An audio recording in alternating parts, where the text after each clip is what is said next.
स्थानीय स्तरमा आर्थिक उपार्जन मार्फत रोजगारी सृजना गर्न सकिने र जीवनस्तर माथि उठाउन सकिने पर्याप्त सम्भावना रहेका कारण दिगो विकास योजना निर्माण र त्यसको सबल कार्यान्वयनमा ध्यान दिन जरुरी रहेको छ। सुदूरपश्चिम प्रदेश अनुसन्धान तथा प्रशिक्षण प्रतिष्ठानले गरेको स्थानीय आर्थिक विकास सम्बन्धी प्रशिक्षणमा उद्यमशीलता विकास र सबलीकरणमा जोड दिएको छ। प्रतिष्ठानले सुदूरपश्चिममा रहेको उद्योग, कृषि, पर्यटन र अन्य आर्थिक उपार्जनका क्रियाकलाप बढोत्तरीमा जोड दिएको छ। सुदूरपश्चिम प्रदेश अनुसन्धान तथा प्रशिक्षण प्रतिष्ठानका कार्यकारी निर्देशक केन्द्र बमले स्थानीय पालिकाहरूको संस्थागत विकास र सबलीकरणमा ध्यान दिएर आफूहरूले तालिम प्रशिक्षण गर्ने गरेको भन्दै निर्वाचित पदाधिकारीहरूको नेतृत्व विकासका कार्यक्रमहरू पनि सञ्चालन गर्ने गरेको बताउनु भएको छ। हाम्रो राष्ट्र सेवक हाम्रो कर्मचारीहरूको विभिन्न तहहरूको लागि र निर्वाचित अनि पदाधिकारीज्यूहरूको लागि नेतृत्व विकासको कार्यक्रमहरू, अन्तर सरकार समन्वय र सुदृढीकरणका कामहरू पनि गर्ने गरेको उहाँको भनाइ रहेको छ।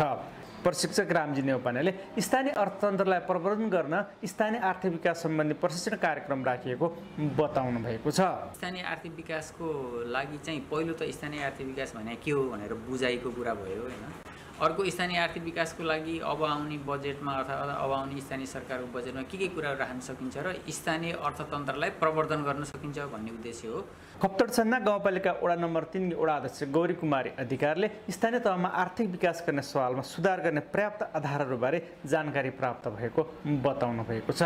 स्थानीय तहमा आर्थिक विकास कसरी गर्न सकिन्छ, के गर्दाखेरि हामीले हाम्रो स्थानीय तहलाई आर्थिक रूपमा बलियो बनाउन सकिन्छ भन्ने कुराहरूको बारेमा धेरै जानकारीहरू पाएका छौँ। दुर्गाथली गाउँपालिका वडा नम्बर 2 का अध्यक्ष धनराज मिश्रले आर्थिक समुन्नतिका लागि तालिम एक महत्त्वपूर्ण अवसरको रूपमा लिएको बताउनु भएको छ। 26 प्रतिबार गाउँपालिकाका कृषि अधिकृत शेरबहादुर बुढाले तालिमले विगतमा आर्थिक योजना निर्माण र कार्यान्वयनमा हुने कमजोरीको परिपूर्ति गर्ने काम गरेको बताउनु भएको छ। स्थानीय तहहरूमा गरिने आर्थिक सुदृढीकरणका कार्यक्रमहरूले अर्थतन्त्र सुधार, सबलीकरण र स्थानीय स्तरमा हुने आर्थिक गतिविधिमा सुधार हुने आशा गरिएको छ।